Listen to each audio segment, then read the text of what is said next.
நாளைக்கு கொடி கிடைக்கிற ஆள் கண்டிப்பாக வெற்றி கிடைக்க செஞ்சுருவார் அப்படின்னு சொல்லிட்டு அடுத்த நாள் சுபு தொழுகை நடக்குது. கொடி கொண்டாந்து நட்டு வச்சுருக்காங்க. சஹாபாக்கள் எல்லாரும் அதை ஆர்வமாக பார்க்குறாங்க. இரவெல்லாம் ஒவ்வொருவரும் உமர் ரலியல்லாஹு உட்பட தங்களுக்கே கிடைக்க வேண்டும் என்று ஆசை கொள்கிறாங்க. 4781 ஹதீஸ் முஸ்லீமில். அப்போ வச்சிருக்கும்போது ரசூல்லா கூப்பிட்றாங்க, அலி பின் அபி தாலிப் எங்கே அப்படிங்கிறேன், அலி எங்கே கூப்பிடுங்க அப்படிங்கிறேன். அப்போ தான் கேட்குறாங்க, அப்போ சொல்கிறேன் அவர் தான் கண்ணு வலியா, அவர் தான் வரவே இல்லையா அப்படின்னு சொல்லி சஹாபாக்கள் சொல்கிறாங்க.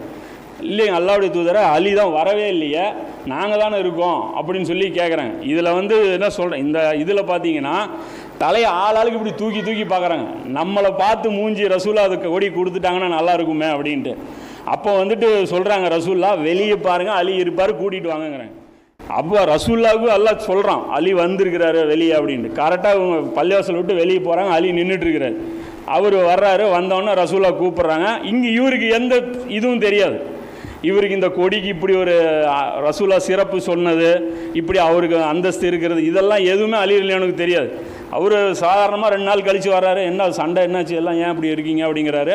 ரேராக கூப்பிட்டு இவர் கையில் கொடி கொடுத்துட்றாங்க. இவர் நேராக வாங்கிட்டு கண்ணு வலி இருக்குது. இந்த இடத்துலையும் பாருங்கள், இவருடைய இது பாருங்கள், வலி இருக்குல்ல, உடம்பு சரியில்லைல்ல, காரணம் காட்டிட்டு வீட்டில் உட்காரதான் நாம் விரும்புவோம். உடம்பு சரியில்லைங்க, நாங்கள் எவ்வளவோ முயற்சி பண்ணோம் வர்றதுக்கு, முடியல அப்படிமோ. ஆனால் இந்த இடத்துல அலி ரலியல்லாஹு என்ன பண்ணாங்க, அங்கே இருக்க முடியல, வலி இருந்துவிட்டோம், கண்ணு நல்லாவும் ஆகலை, இருந்தாலும் சரி ஓரளவுக்கு நிற்கிற கண்டிஷனில் இருக்கோம், இப்போ போகலாம் அப்படின்னு சொல்லி வர்றாங்க. இந்த இடத்துல வந்த உடனே அப்போ தான் இப்போ அல்லாஹ் ஒரு பாக்கியம் அவருக்கு தூக்கி கொடுக்குறாங்கன்னா அதுக்கு எலிஜிபிளாக அவங்க இருப்பாங்க. சும்மா ஒரு கிஃப்ட் அடிப்படையில் அவங்க கிடச்சிடாது. அப்போ அந்த இடத்துல வந்தவொடனே ரசூல்லா தனது எச்சிலை எடுத்து கண்ணில் தடவி அவங்கள அனுப்பி வைக்கிறாங்க. அப்போ சொல்கிறாங்களே எச்சிக்கு எல்லாம் இது இருக்கா, இதெல்லாம் இருக்குது, ரசூல்லாவோட எச்சிக்கு கூட மிகப்பெரிய ஒரு சிறப்பு இருக்குது.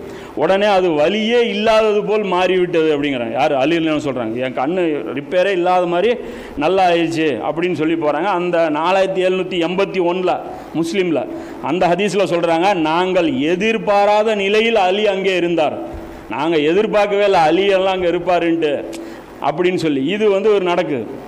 இப்போ இதில் ரசூல்லா கூப்பிட்டு சொல்கிறாங்க, நீங்கள் போய் சண்டை போடுங்க அப்படின்னு சொன்ன உடனே திரும்பி பார்க்காமல் செல்லுங்கள் அப்படின்னு சொல்லி ரசூல்லா சொல்கிறாங்க. இந்த கொடியை வாங்கிக்கோங்க, திரும்பி பார்க்காம அப்படியே போங்க அப்படின்ன உடனே அவருக்கு கொஞ்சம் தூரம் போனோடனே அலி ரலியல்லாஹுவுக்கு ஒரு சந்தேகம் வருது. சந்தேகம் வந்தோடனே திரும்பி பார்க்கல, அப்படியே ரிவர்ஸில் நடந்து கேட்குறாங்க. அல்லாஹ் நான் பின்னாடி கேட்குறாங்க, அல்லாஹ்வுடைய தூதரை நான் என்னன்னு சொல்லி சண்டை போடுறது, எதுக்காக சண்டை போடுறது, இதுதான் ஃபஸ்ட்டு கேட்குறாங்க.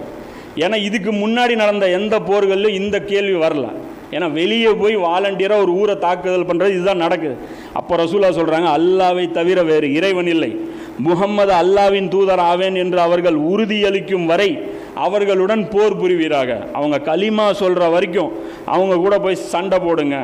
அதற்கு அவர்கள் இணங்கிவிட்டால் உரிய காரணம் இல்லாமல் தவிர உங்களிடமிருந்து தம் உயிர்களையும் உடைமைகளையும் காத்து கொள்வார்கள். உரிய காரணம் இல்லை, அதாவது ஏதாவது திருட்டு குற்றம் பண்ணாலோ இல்லை ஏதாவது கொலை விபச்சாரம் இது பண்ணால் மட்டும்தான் உங்களுக்கு பனிஷ்மெண்ட்டு கொடுக்கப்படும். மற்றபடி நீங்கள் பாதுகாப்பாக எங்களுடைய ஆட்சியில் இருப்பீங்க அப்படின்னு சொல்லி ஆகிற வரைக்கும் நீங்கள் சண்டை போடுங்க.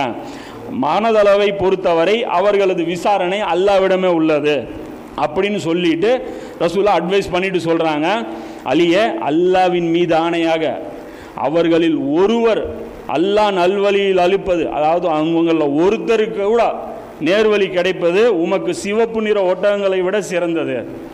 இதை ஏன் ரசூலா சொல்கிறாங்கன்னா அதையும் கவனிச்சுக்கணும். ஏன்னா ஹைபரை பொறுத்த வரைக்கும் அல்லாஹ் முன்னறிவிப்பு என்ன செஞ்சிட்டான், வெற்றின்ட்டான்.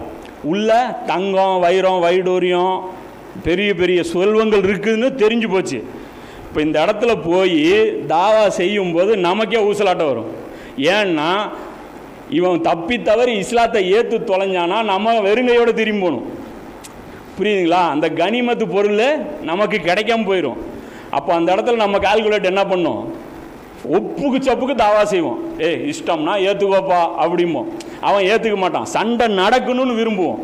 நடந்தால் தான் நமக்கு பெனிஃபிட். அந்த இடத்துல ரசூல்லா அலி இந்த ஏன் பெரிய ஆட்களே அனுப்புகிறாங்க ஹைபருக்கு, அபூபக்கர் உமர் அலி, இந்த இடத்துல பாருங்கள் வேறு ஆட்களை அனுப்பலை. ஏன்னா இது ஈமானுக்கு சோதனை. ஹைபரை தாக்குதல் பண்ணும்போது ஏன்னா பொருள் மேலே இருக்கிற ஆசையினால என்ன பண்ணிடுவாங்க, போனவொன்னே கை வைக்கிறது தான் விரும்புவாங்க. அதனால தான் ரசூலாவும் தடுக்கிறாங்க, எதிரிகளை களத்தில் சந்திக்கிறதுக்கு ஆசைப்படாதீங்க, பொருளுக்கு ஆசைப்படாதீங்கிறாங்க. ஏன்னா அங்கே போனால் கனிமத்து கிடைக்குன்னு நல்லா சொல்லிட்டான். அப்போ அந்த இடத்துல சொல்கிறாங்க, சிவப்பு நிற ஒட்டகத்தை விட அவங்க ஈமான் கொள்வது உனக்கு பெரியது. அப்போ லட்சியம் என்னவாக இருக்கணும்? ஒரு இஸ்லாமிய கவர்மெண்ட்டுடைய லட்சியம் என்னவாக இருக்கணும்? அல்லாவுடைய தீன், அதுதான் மெயின் நோக்கமாக இருக்கும். அதனால தான் அல்லாஹ் அந்த 8வது அத்தியாயத்துக்கு பேர் என்ன? அன்ஃபால். அதாவது உபரியானது தான் அந்த போரில் கிடைக்கிற பொருள் தானே தவிர போருடைய அசல் நோக்கம் என்ன? அல்லாவுடைய வாக்கு மேலோங்கணும், அல்லாஹ் ஆட்சி பண்ணணும், அல்லாவுடைய பேச்சு இந்த பூமியில் நிலைநாட்டப்படணும். அந்த பைபிளில் அந்த லார்ட்ஸ் பிரேயர் வருதில்ல, இறைவா உன்னுடைய கட்டளைகள் வானத்தில் நடக்கிறது மாதிரி பூமியிலையும் நடக்கணும் அப்படின்னு நாங்கள் ஆசைப்படுறோம் அப்படின்னு சொல்லி கிறிஸ்தவர்களுடைய அல்லம் சூறாது.